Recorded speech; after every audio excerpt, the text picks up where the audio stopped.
Be y'all. How the fuck is everybody doing? Happy Friday. Happy every day. It's your neighborhood Jesus. Shades Wade.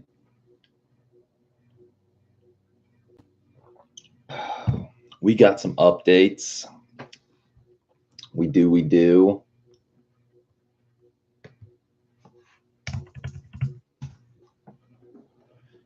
Music up in here. I don't know what I feel like listening to. It always seems like a death grip. Always seems like death, like morning time is death grips.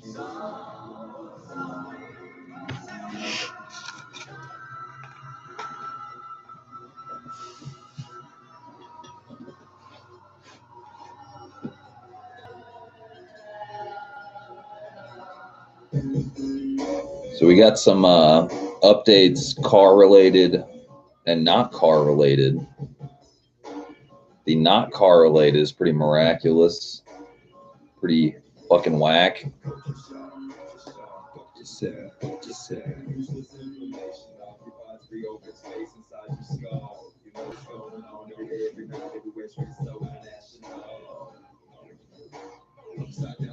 Just got done watching, catching the tail end of Broke Dad's stream. True story. Good old morning with Broke Dad. I usually miss him and have to watch him, later, 4 or 5 in the afternoon. Sometimes later, but was having a good chat with Honda Blogs this morning. He gave me a call. I hadn't talked to him in a while. Seems like he's trying to get his computer situation set up so we can get the recap going back to the way it was.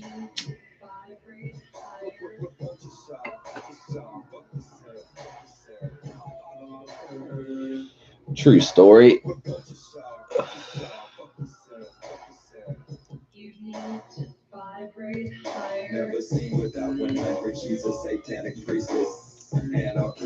So I've been searching the internet about this K28 rev limit thing. As far as I can tell, a lot of people talk shit on that the K28 can go to 10,000 RPMs. They're like, it's unsafe. You're going to blow up the motor, et cetera, et cetera. That's not true. Christian kind of reassured me on that. Their tuner, him and DJ's tuner, has it at 9,500 to be safe and said it can go to 10,000. If it's a healthy K20A, it can go to 10,000 RPMs. You wouldn't want to do it all the time. You wouldn't want to drive at 10,000 RPMs like for minutes and minutes, but like you can bang rev limiter. DJ's banging 9,500 like all the time, you know? It's just don't drive at 9,500 RPMs like constantly, like staying at 9,500. You know what I mean? So that reassures me a little bit.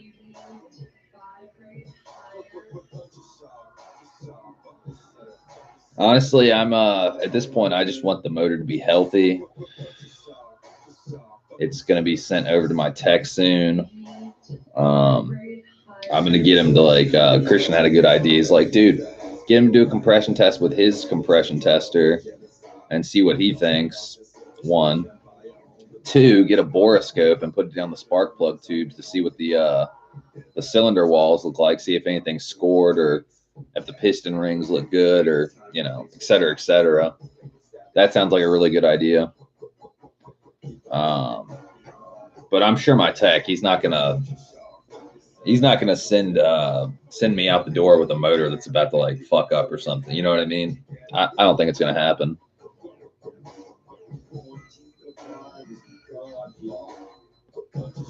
I would assume.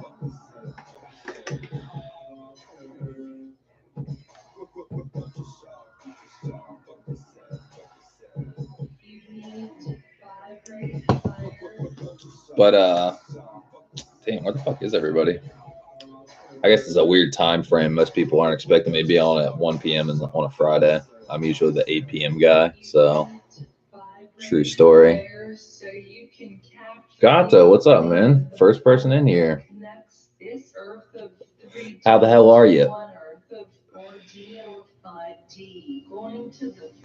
So Gato, we've got some updates. Today I'm going to go drop off the interior, get the interior made. Pretty happy about that. That's going to be fun. Non-car related, my pop at my pop shop, Juan, my secondary tech, he actually quit this morning. He called up and he was supposed to be at work and he was like, "Oh yeah, I forgot to tell you, I quit." My dad was not happy. He was like, "You know what? Fuck you. Come get your toolboxes and get the fuck out." True story. That's like seriously one of the most unprofessional things. He tried to act like, "Oh, I forgot to tell you, I quit." How do you forget to tell someone, your employer, that you quit? Like, isn't the professional thing to do give somebody 2 weeks so they can find a replacement for you and stuff like that, you know? And I could kind of tell yesterday when I was getting the race header out, I had to have a few people help me because, like, you got to have somebody under the car to hold up the race header. We had to have a person, you know, supporting the subframe and stuff like that, you know. And I'm smoking a cigarette, trying to pilot the header through the engine bay at the bottom to clear the subframe. He was walking past me, and I'm smoking a cigarette, and he's like, "Don't blow your fucking smoke in my face." And I'm like, "The fuck is wrong with you? What's up your ass?" It's like, I wasn't blowing smoke in your face. You're walking through, and we're in a fucking huge shop. Like, I can understand if somebody like is allergic or something. I smoke around this guy like all the time, doesn't say a fucking word. So like clearly there was a bug up his ass. And two, he has like a fucking little, it's like your little tool cart you have like on wheels or whatever. He has the most unorganized tool cart in the fucking planet. And I bum tools from him sometimes, and I'll put them back where I found them and stuff. I never I never snag his tools or anything. I always put everything back. And he has no specific order to how he keeps his shit arranged. It's just clusterfuck. So I looked at his tool cart yesterday. It was completely empty. So like he'd been planning this, and obviously it was just, you know, people are so unprofessional, dude. It's so funny. My pop's pretty pissed off, honestly. He's like, "Oh, I can't wait till he comes in and gets his toolbox. I'm gonna tell him, fuck you." He's like, good body men are hard to find. He's like, now I'm gonna have to be backed up, and you know, like in our shop, like I think there's only 5 or 6 body men. So now he's down, he's short 1 body man. Or he was already short body men. Now he's short 1 more. So just fucking ridiculous. It's been a busy morning. I woke up and, you know, he's literally like, "So Juan quit. Fuck him." It's like, already? Why? What's his reason for quitting? He's like, "Oh, he just said, you know, he'd been meaning to tell me." I was like, how do you forget to tell someone you're going to quit? I honestly think it's for the best, though, because he might do some good work, but he is complete shit talker. Got this as part of the problem is the lack of mechanical talent out there. Yeah, bodywork's a weird finesse. You know, you got to be able to take things apart without breaking things. That's really what good bodywork comes down to. Like, let's say you're taking apart a door, and you know you got to get the door panel off, and you got to get these trim pieces off without fucking them up. It's really a finesse type thing, like that kind of situation where it's a finesse. It's not so hard. You can completely take things apart, but you have to risk the fact of prying too hard or poking at it, or you know, picking at it too hard and breaking something, and then it's your problem. You know what I mean? So it's kind of a weird finesse type situation. I honestly think I would like, if I were going to pick body man or paint man, I would definitely be a painter. Something about that is a little more my niche, my niche.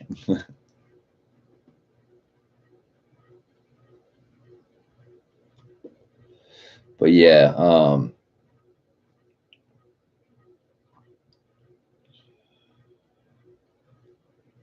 Gato says bodywork and mechanics are hard to find. Case in point, my trusted mechanic Gio. He's been so busy. It's been over a month since we're trying to schedule work. Yeah, and you said he's like it's only like one or two guys or whatever. Yeah, it sucks. It's hard to find good help, you know? It really is. I mean, even my tech, like they got 5 or 6 mechanics over there, and they are so backed up doing motor and transmission jobs that literally they're not even going to be able to start my K20A build until the 10th. So I don't know. I don't know if you're still going to H Day or not, but I might not be there. I know that sounds really bad because I told everyone, I was like, dude, get your asses to H Day. I'm going to be there with my K20A new DC5, but I don't think I'm going to be there.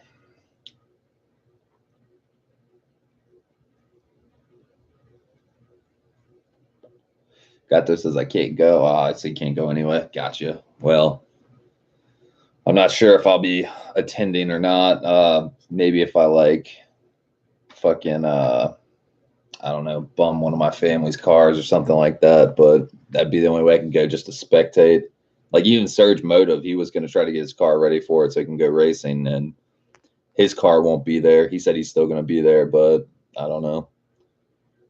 It's kind of hit or miss. And Evan Rulud, he was hitting me up. He's like, hey, you want to drive down there together so like we can park next to each other and stuff? And I'm like, oh, I don't know what to say. Because like he even signed up for VIP and got VIP access or whatever. I could probably do the same if my car was ready, but my car's not ready. So that's kind of a weird gray area. George is here. What's up, George? How you doing? Yeah, I didn't even know you were on Broke Dad's stream till the very end. Got this as buddy of mine just got engaged, having a weekend party that weekend for him over the engagement. Oh, that's cool, man. Fucking yeah, what was I going to say? But yeah, I'm about to go drop off the interior. See, I already got a quote on it, obviously, so it's nothing about that. But gonna drop off the carpet in the back seats for them so they can start doing their magic. I'm actually gonna ask them about the leak, what they think the cause of my leak is in the back. Because like I can't live my car life under a car cover 24/7. I mean, when it's parked at home, it's great. It's keeping water out of my trunk. But for going, let's say you're going on a road trip and it starts raining, I mean, it's not really feasible to pull over every time it rains and put a car cover on and just kind of wait it out, you know? Because once we relocate that battery to the trunk, I mean, I don't want to get water in my fucking trunk and be near my battery cables and fry my electrical system. That's just, it's not a good situation.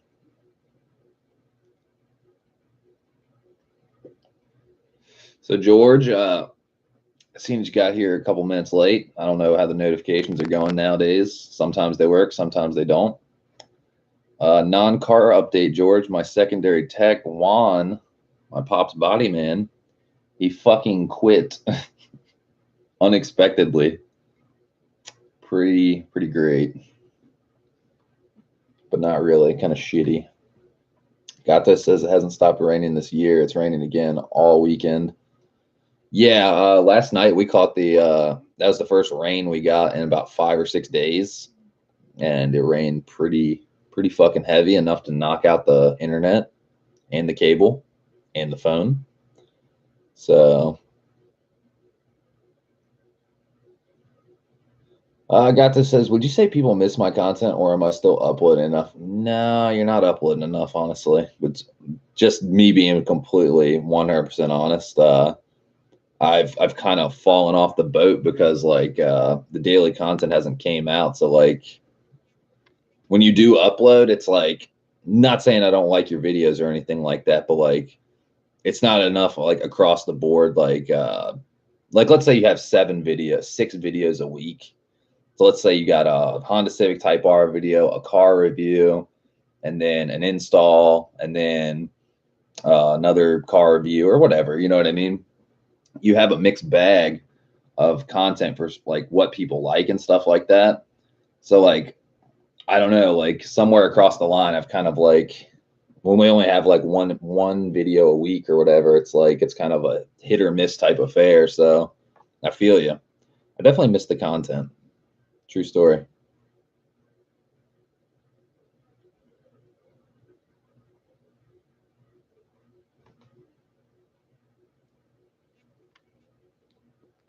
Shit, I miss my content.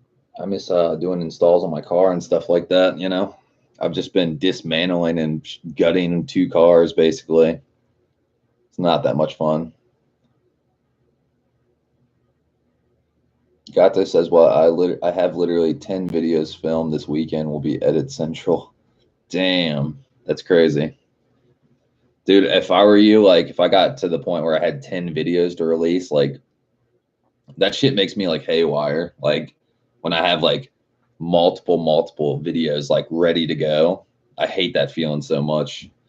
I like it when I have like I'm working on one, I'm editing one, and I have like 1 or 2 more that are just like in the cache. You know what I mean? Like it gets like congested, you know what I mean? Because like you said, you gotta bust out edit 10 videos this weekend. That sounds like a death sentence.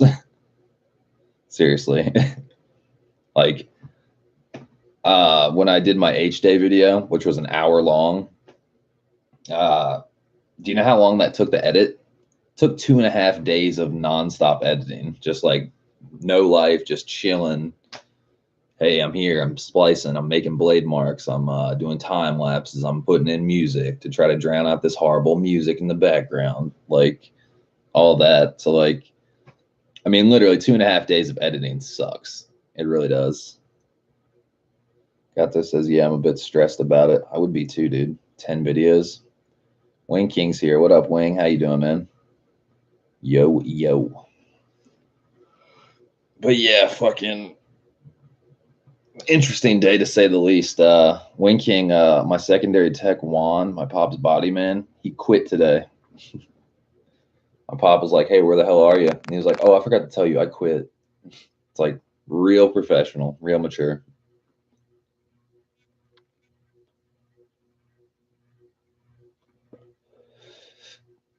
I don't know. Me personally, unless you get in like a fight with your boss or something like that, or you just like don't respect your employer, that's the only time you don't quit. That's the only time you just like up and quit. Like somebody's been employing you for years, like you should probably give them 2 weeks. Otherwise, it's not going to end well.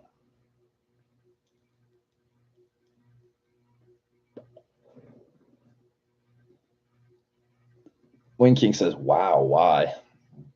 Your guess is as good as mine. Dude, he has this like egotistical mentality, like he's so fucking smart. Like he gets in arguments with my pop, like he'll say, you know, you need to do this for me, or I know these things, and guess what? You don't know these things. My pop's been a body man for 60 fucking years. Like, trust me, he knows what you know and some more.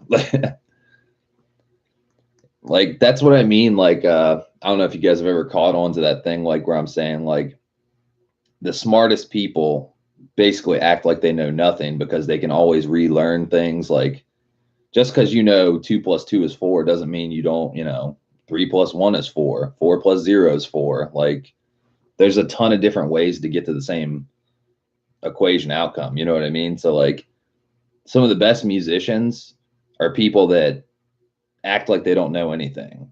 And the people that think they are the fucking coolest things in sliced bread are usually not that great, you know? So it's kind of like that. This guy literally thinks he's the fucking best mechanic in the world. He thinks he's the best body man. He talks shit on the other body men. He's like, your pop gives me BMWs and Mercedes because these other people don't want to work on them. It's like, no, it's not that they wouldn't work on them. They don't want to. So you get them. Like, it's hard to put into words. You got to be there kind of type deal. But the other people are better at working on, like, let's say Hondas or Ford or Dodge or Hyundai or whatever, because it's muscle memory. We rarely get Mercedes and BMWs in there a whole lot. You know what I mean? So it's just a mixed bag. I think he's a fucking dick. He was a dick yesterday when we got the race header out. All he did was undo the 219s on a subframe and pry on something while I fished it through, and somebody was under the car helping me fish it through. And literally, dude's just a dick. It comes down to that. He talks a lot of shit, talks a lot of game. So honestly, right now we'll be short-handed body man wise, but it's probably a good thing, honestly. If we find somebody that's worthwhile, I guarantee they're not going to be as annoying. True story.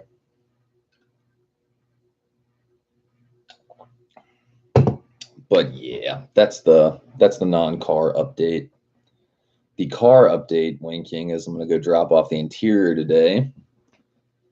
And Tuesday, my tech will be back Tuesday, so we're going to have the car up there for him Tuesday, the silver car, so we can get the motor out and get the clutch and flywheel out and everything and get this fucking K20A boat rowing.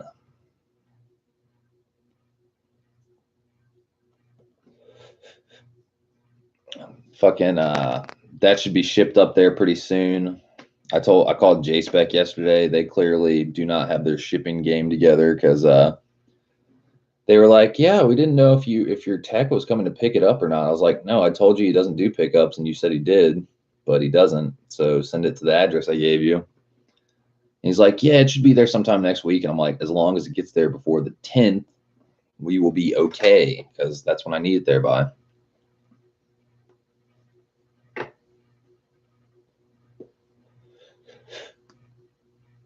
But yeah, Winking says, cool, BRB, do your thing.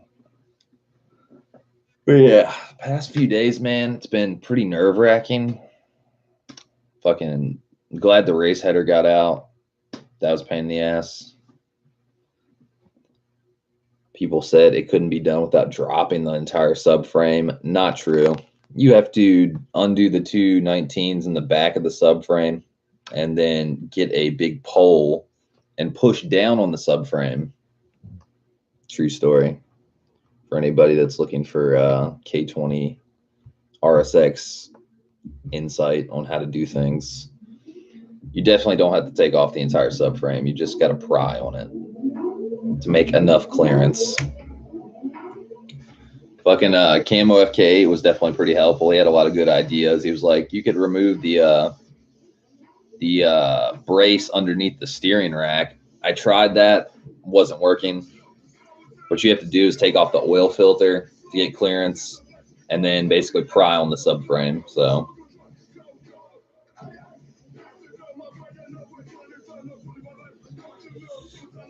but yeah, when I go up to the upholstery shop, seeing as they don't just do like interior, they do like convertible tops and all kinds of stuff like that.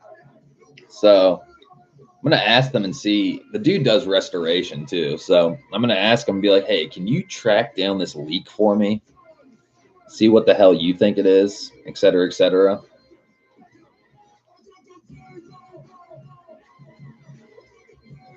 Quite possibly. I think they would know how to do it, because like if they deal with convertible tops and all kinds of shit like that, seals and stuff on interior and stuff, I think they would be able to track it down. Because I mean, I haven't really put my car to the test, the water leak test, since I put the new sunroof drain tube valves in. I should probably try that, but I've just been not wanting any water in my car whatsoever. So it's kind of a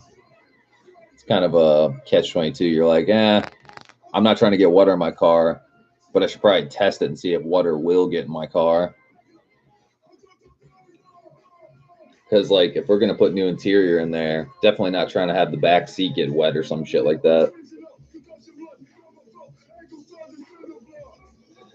But I think that water that came through the sunroof drain tube valve, most likely, it gets so much water in there that it's probably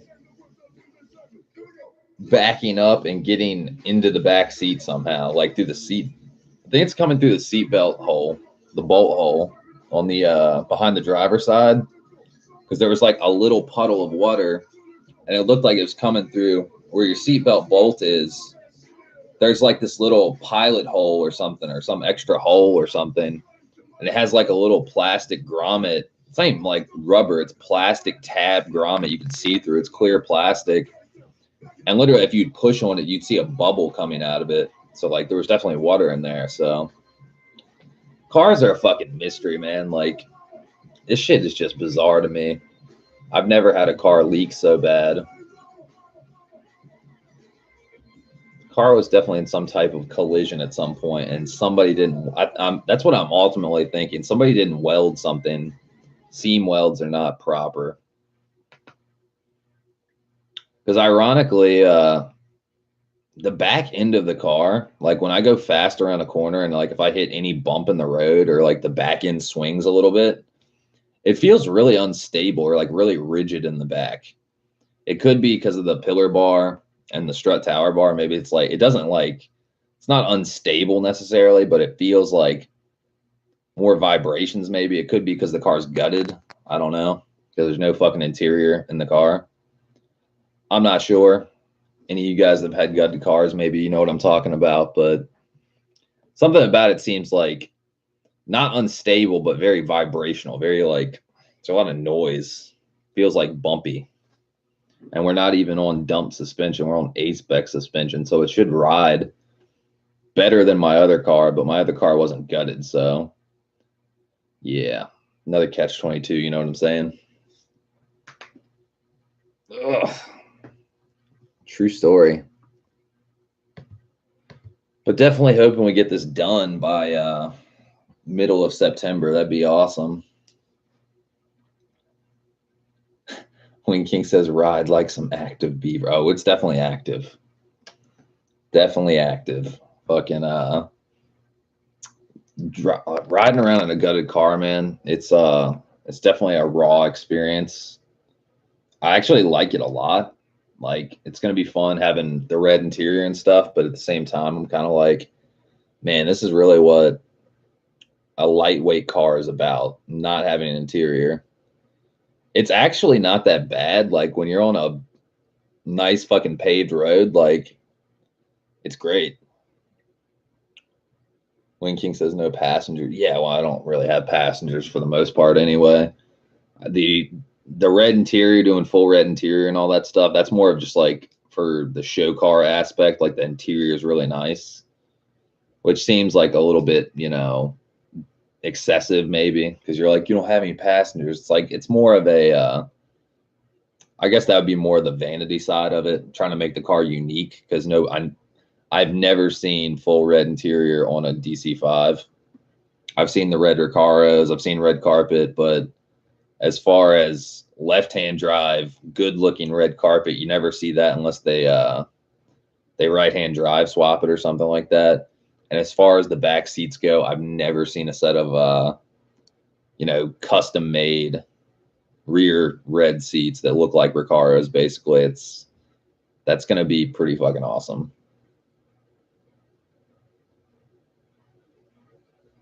True story. But yeah, that's pretty much all I got so far. I'm kind of, me and Christian, Honda Vlogs, were talking about the K20A I bought. When King says put an electric supercharger on it. It's funny you mentioned supercharger. That's what Camo FK thinks I should do. He's like, dude, just get a Magnuson and run it on like 8 pounds. I'm like, kind of takes away the NA fun. It's probably going to get me in trouble. But Christian was saying something that was interesting. Fucking, it would be pretty awesome. Like, let's say you made like 290, right? You probably make over 300, honestly, on 8 pounds. But let's say you made 285, and then you had 285 matched torque. So it was 285 and 285. That would be fucking amazing. Like, that would be a really potent car. That's like almost like rally car or something like that, or like a fucking circuit car, like legit. Because with a K20A, you're going the 220-ish range. And I'll probably make like 230 or 240, honestly, with like all the Skunk 2 shit and, you know, upgraded lighter timing chain and oil pump chain that's like more heavy duty and all that stuff. And 74 millimeter throttle body and all that stuff. I'll probably make like 230 or 240. But you know, the torque is like only like 152 feet-pounds of torque, which is like 10 more than a K20A2. But like, think about that, 280 and 280. That would be like, let's say it was Type S number, 142 feet-pounds of torque. That would be 284. So you would have double the torque as a fucking Type S. Like, that would be insane. I don't even know what the hell that would feel like. That'd be like torque spin for days. Or not torque spin, torque steer, wheel spin. It would be ridiculous. I need some more coffee. You know what time it is, Wing King?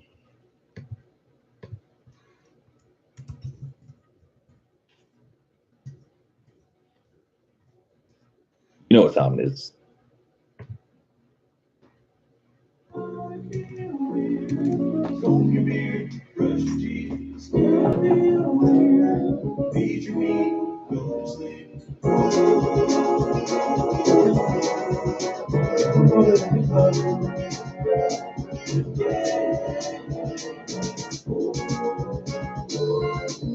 Jesus, take the wheel.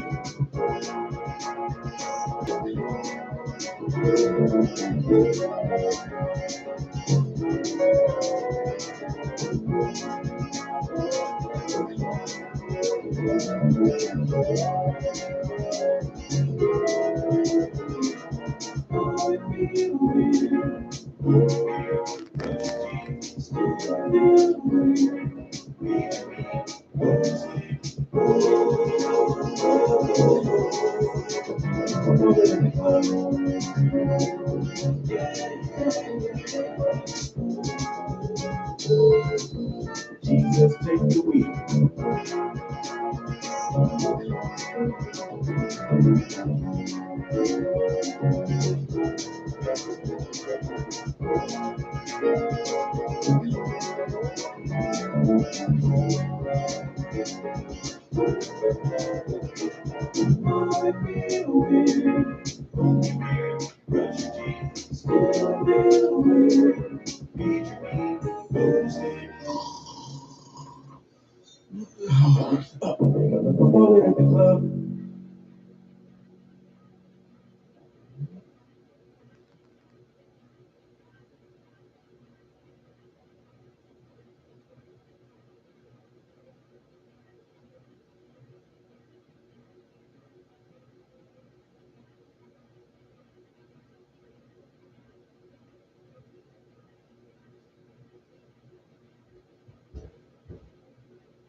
Beat y'all.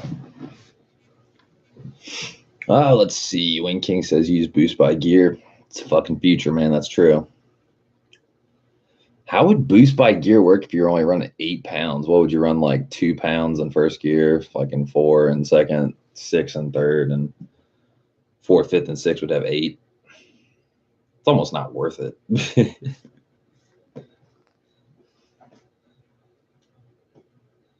George says 280 and 280 would be awesome for a street car. Dude, it would. That would be insane. Winking says, oh, it's worth it. 2 pounds of boost. I guess, but I don't know. Just makes you want to build a fully built motor so you can run like 4 in first, 8 in second, 12 in third, and like 20 in fourth. That'd be awesome.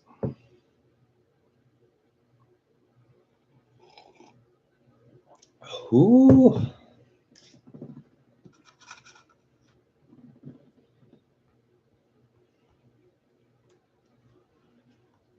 Dude, why is it always so hard to find the next song?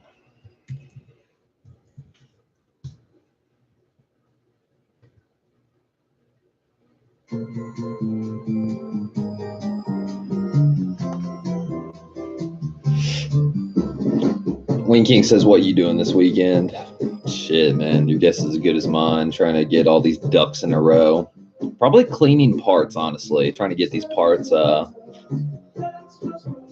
I don't even know how to describe, just getting all the mud, flood water, film off of all the parts. I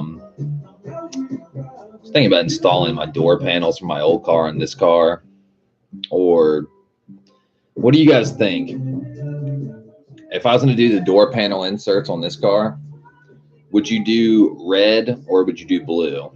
Because like we're doing red interior, you know what I mean? So like, I want to say red, but at the same time, blue would look kind of cool because like you'd open the door and it'd match, but then you'd look inside and it would be, you know, red. But I think the red would look really good. Winking says red or pink. Pink. Little blue and pink bubblegum Bazooka Joe.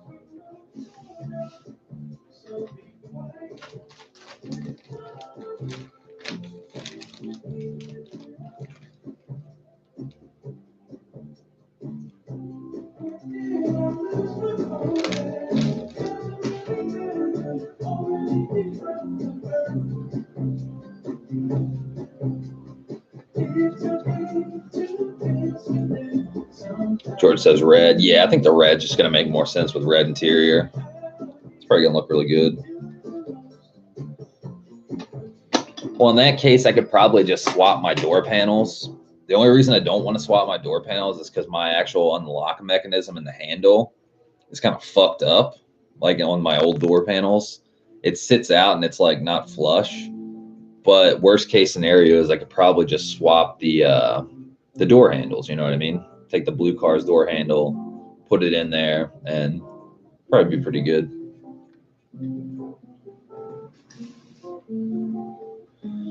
Wing King says got a bronze wheel project coming possibly. Nice, dude. I think bronze wheels would look good on with Arctic Blue Pearl, but honestly, I don't think it's going to look as good as white or silver. I'm pretty much in love with the new Desmond Regamaster Evo 2s. I know I've been talking about that like fucking ridiculously. But honestly, that is probably the only 18-inch wheel I would rock. Like 17s are perfect. Like the only reason I probably haven't bought those and like went further in debt is because they're an 18. To me, it just doesn't make sense. Like, why the fuck would they make no 17s? You know what I mean? The only sizes they make are 18s and 19s and certain, you know, bolt patterns and offsets and width and stuff like that. But why wouldn't they make any 17s? That's all I'm saying.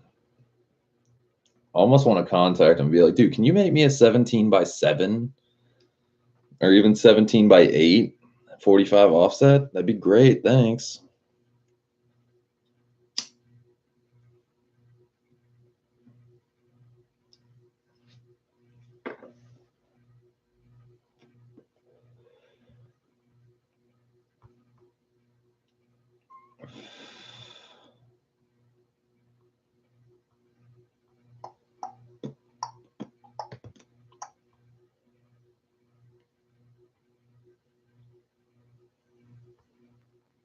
A Thundercat song I've never heard. Tenfold.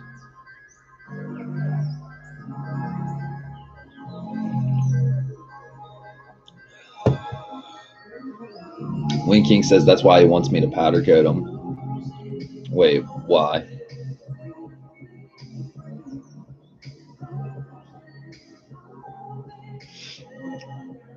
Winking says size not available in bronze. Ah, there you go.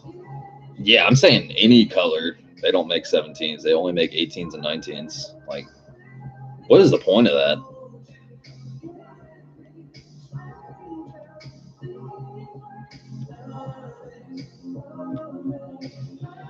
George says, do you ever listen to Bowie? I do. Not a whole lot. I used to, back in the day, probably when I was taking more drugs, I used to listen to a lot of David Bowie. But no, definitely a respectable musician. Fucking, I used to have this one David Bowie record that was super rare. It was the Changes LP or EP or whatever the hell it is. It was a Japan issued OBI strip. The fucking record was Coke bottle clear. Like the actual vinyl press was like you could see through it, which was badass. I wish I still had that record. That record is fucking fire. Like fucking opens up with Space Odyssey, Space Oddity, and then just goes into like Diamond Dogs and John I'm Only Dancing and a bunch of fucking just killer tracks. Ziggy Stardust.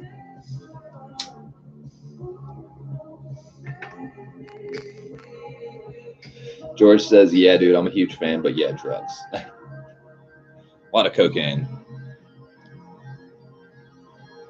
This is a weird ass Thundercat song.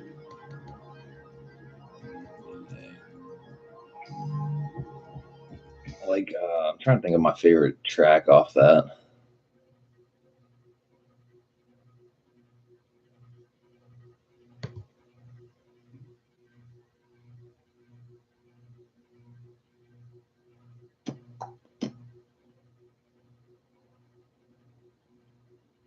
I mean,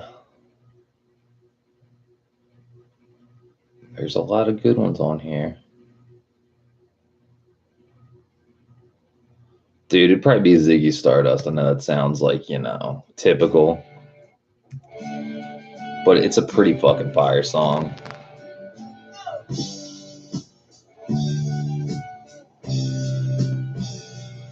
I wonder how quickly this stream's gonna get copyrighted the fuck out.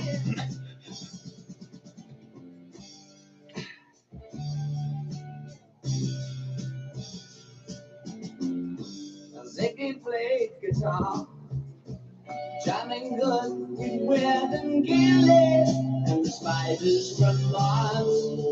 He played in them hands, but made it too far.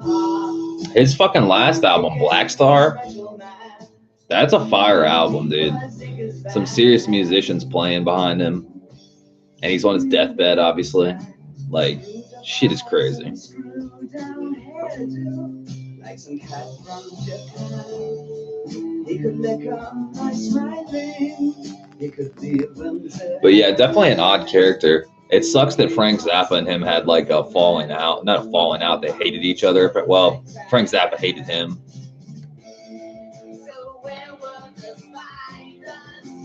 Because they're both definitely talented people, but in different ways. It really comes down to the guitar player, Adrian Belew. Frank Zappa was employing Adrian Belew.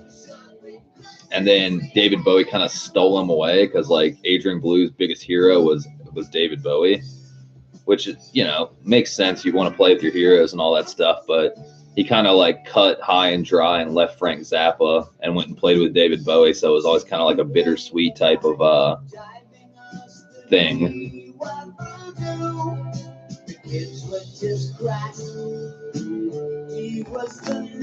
George says, yeah, Tuesday's Gone was really good. I think it's 2000s.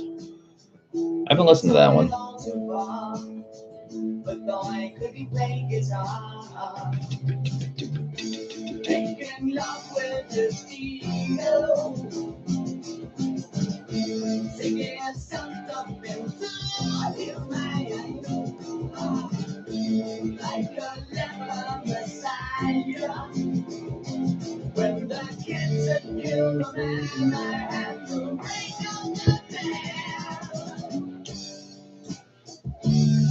But yeah, definitely a good songwriter. I wouldn't say he's like the most. I get what Frank Zappa's saying. Like, David Bowie wrote songs to entertain people for the most part. He's creative, don't get me wrong. But like Frank Zappa is like pushing the boundaries of like musical technique. And like David Bowie is somebody that wasn't pushing many I mean, he was pushing like culture boundaries or like, you know, fashion boundaries and shit like that. You know what I mean? So it's like Frank Zappa was just purely a musician, like a composer, really. Tuesday's Gone.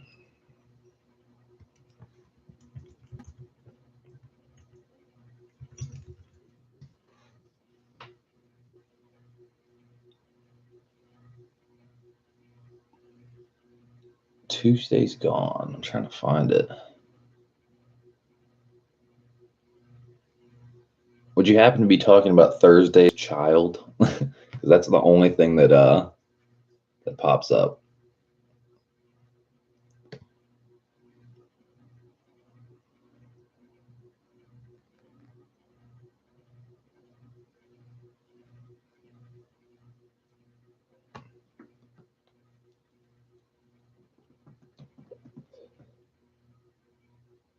George says, yeah, drugs. Tuesday's gone, Thursday's child, whatever.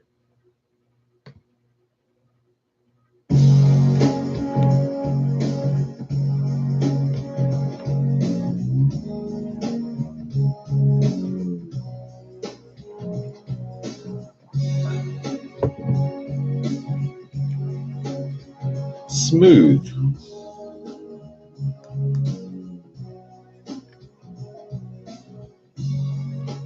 All of my life I've tried so hard, doing my best with what I have. Nothing much happened all the same.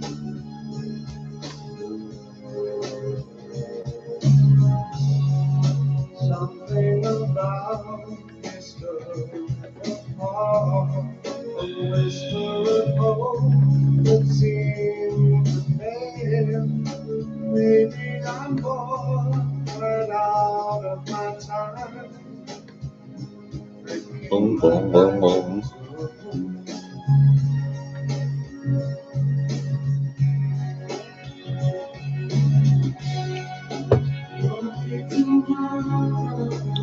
Dude, this song sounds like dying. Like, imagine this song plays when you're dying or something. That'd be fucking crazy. That'd be wild style.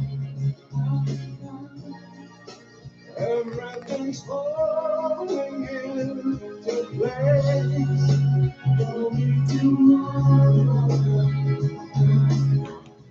Fucking Christian kind of got me a little worried. He's like, dude, I was talking about the compression test. I was like, yeah, so like first 3 cylinders, 210. He was like, okay. He's like, what was the 4th one? I was like, 30 at first. And he's like, dude, I'd be worried. And I was like, yeah, we got it up to like 200, but you know what I'm saying? He's like, dude, get your tech to like check that thing out like thoroughly. I was like, yeah.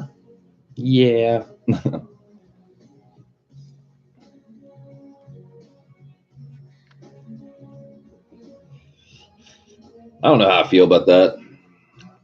I'm debating. Dude, if my tech gives me the thumbs down, I'm gonna be pissed. I'm gonna be like, thanks guys, appreciate that.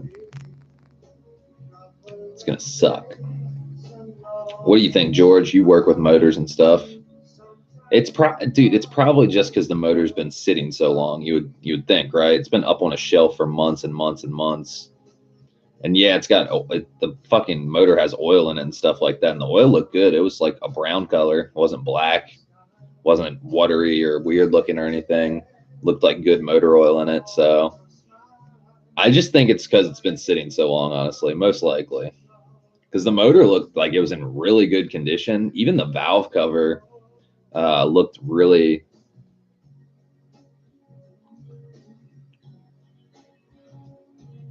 George says, I'd check it when again. Yeah, I'm definitely getting my tech to do his own compression test and see what he thinks. And, you know, definitely.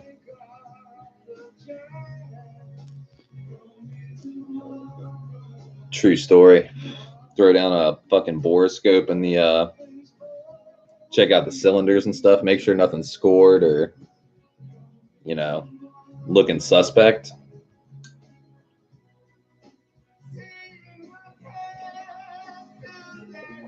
True story. George says put your mind at ease so you know either way. Yeah, definitely, because we got fucking 30 days warranty.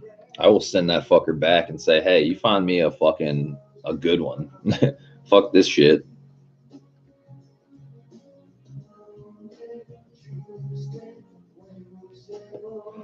Because you're right, it is a lot of cash, man. If it comes down to that, like literally, I might go K20, K24, honestly.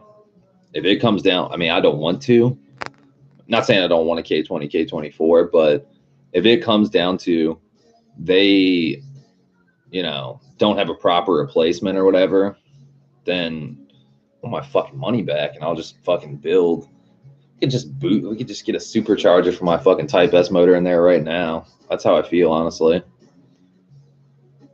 It's fucking ridiculous. Not saying that's like I want to go K20A, but for the money, if it doesn't make sense and like they're trying to sell me a bunk ass motor, I ain't taking it. Even if it's a little bunk, like, oh, it's kind of suspect, but it's nothing too much to worry about. Like, you can get 50,000 miles down the road or even 10,000 miles down the road and this shit starts fucking dying out. Man, I will not be a happy camper. I will be super fucking pissed.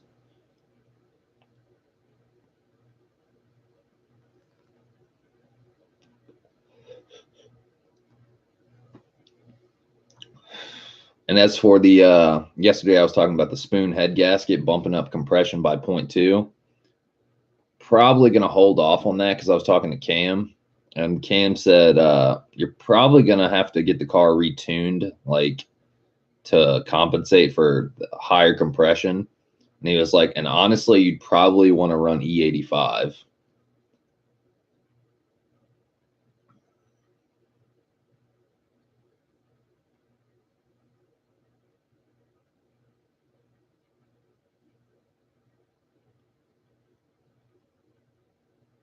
George says, I'd do a dry test first, because doing it wet could hide blow by or whatever.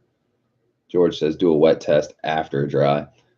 Okay, so like when we did, I really think, honestly, like cylinders 1 through 3 were 210 cold dry test, no oil put in the tubes or in the cylinders or anything. So those were 210. The fourth one, when we tried it, it was 30, right? Okay. What that tells to me is something wasn't right. So like he put a little bit of oil in a cap, just a cap full of oil, and put it down the drain tube, or not the drain tube, the spark plug tube, and coated the cylinder. I think it was gunked up or something like that. So from there, it went from 30 to 90.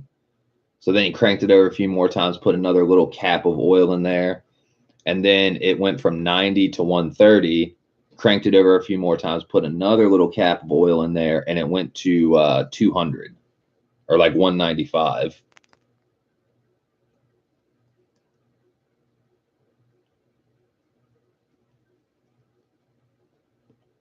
So, I mean, the fact that it went from 30 to 90 to 130 to like basically 200, to me, that says something with like the piston ring had like gunk on it or some sludge or whatever, because it's been sitting for months, you know? Like it could have been like the valves need to be adjusted, you know, valves partially open or something like that. Who knows? Like we're not going to know until we take off the valve cover, see what the valves are looking like, run a borescope down the spark plug tubes and all that stuff.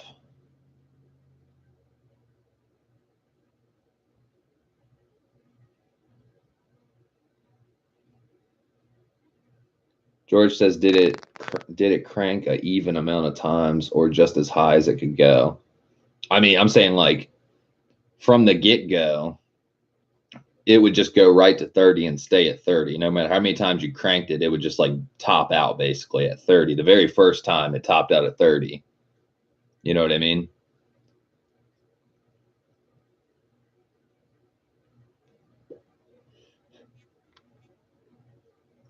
So, I mean, it didn't sound like the other ones we cranked very little and they made it to 210, the first three. We didn't crank them multiple times. Like we cranked it over like, you know, 5 times to get it up to 210. So it was like, you know, cranking, gets to 210. Then we just stopped, moved to the next one basically. But when we got to that fourth cylinder, you know, it would just stay on 30 basically. So it seems like something was stuck, honestly, because it kept climbing and climbing the more we got it going, basically. You know what I mean? Seems like a piston ring had gunk on it or something, you know what I mean? Or a valve or something like that.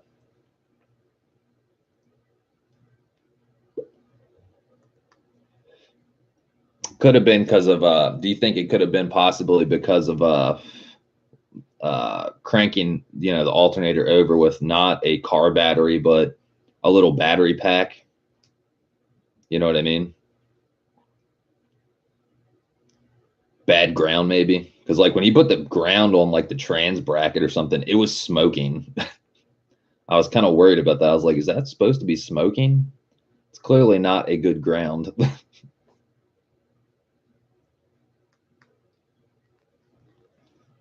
mean, it wasn't smoking like miraculously, but you could see like a little trail of smoke coming off the negative cable. So I was like, that doesn't look right.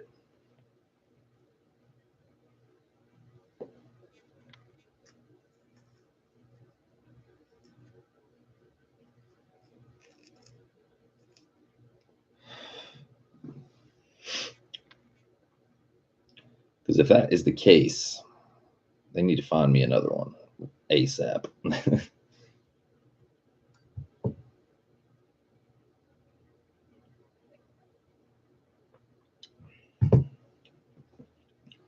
True story. God damn, it's already 2 o'clock. This day has already flown by.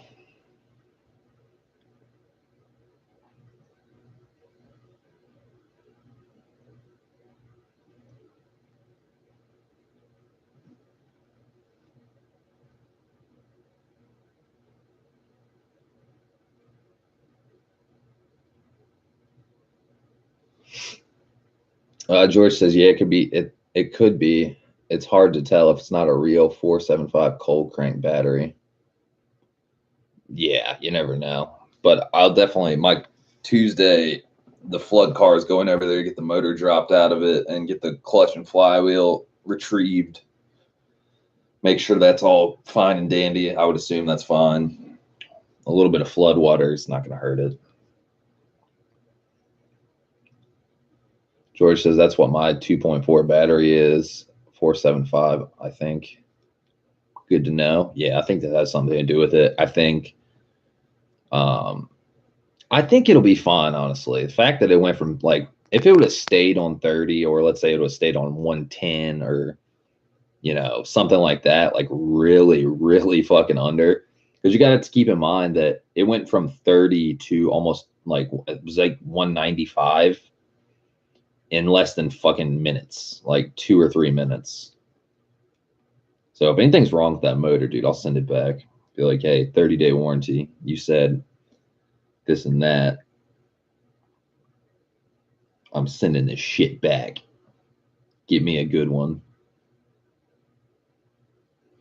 Because like it's not worth like trying to rush it for Honda Day and then like a month later my motor loses compression. Like, dude, I'd be so fucking pissed.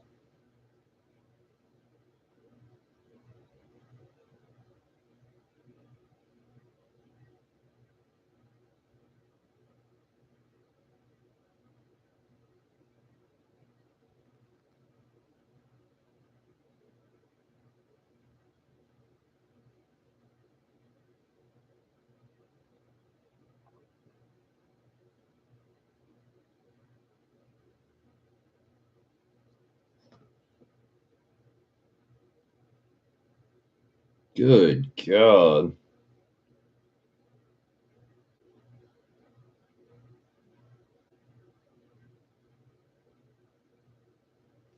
Fucking Brian Hall, another RSX person, his car, he actually almost had his car flooded. I mean, that doesn't look nearly as bad as my situation, but like that's getting there. That's how it started. That's like what it looked like when I drove. I got my front wheels in, and then less than fucking 2 minutes later, I'm like up to my fucking hood.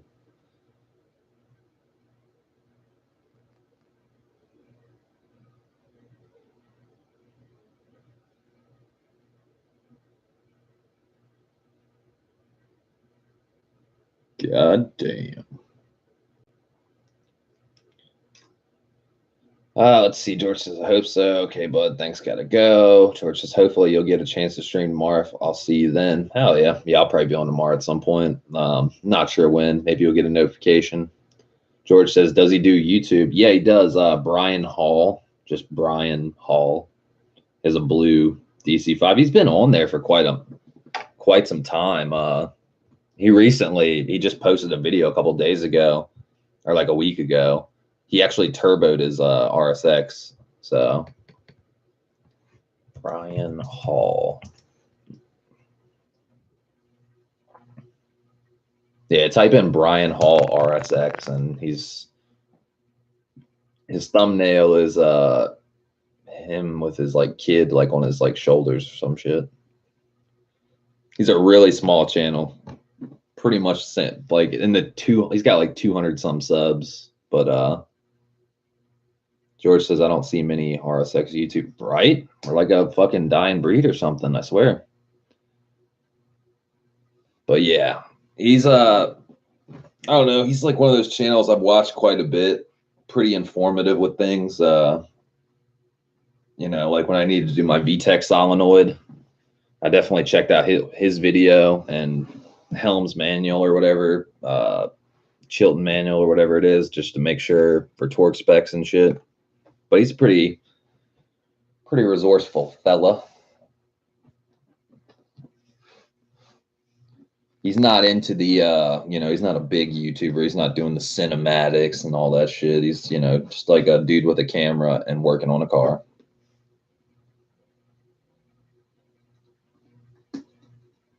Which is pretty admirable in my opinion. People that they're not heavy on the editing and the clickbait and the cinematics and all that shit. Like that's okay for some YouTubers, but like I don't see that as a standard formula for content, you know. I find that to be like filler. Like you're compensating for, like, let's say you got a really good camera, you got cinematics, you got music perfectly synced up, and you got time lapses and all this shit. Like I merely do time lapses just to save y'all time, basically. That's the only reason. I have a 2-hour video and I'm trying to condense it down to 15 or 20 minutes. But I don't know. I feel like it's compensation to a degree. It's like really great production, not as great content to a degree. It's kind of weird.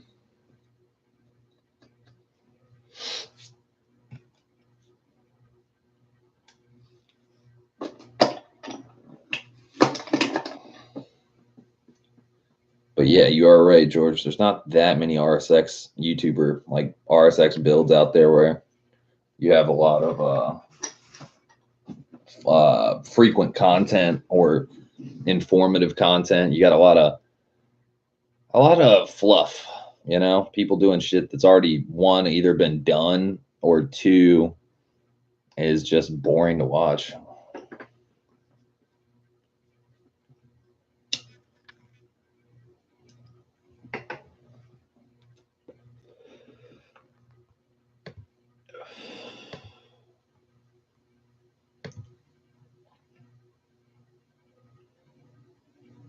True story. But yeah, I think we're gonna close up shop. I'm gonna go drop off this probably gonna go drop off this interior and get the day started. Go do the password JDM rear wiper delete on the hatch. I'm gonna swap over to my car, the one that doesn't have leak holes, and that'll be a good day. So I'll catch you guys later, and y'all have a good one. Be y'all. Happy Friday, and I'm out. Peace.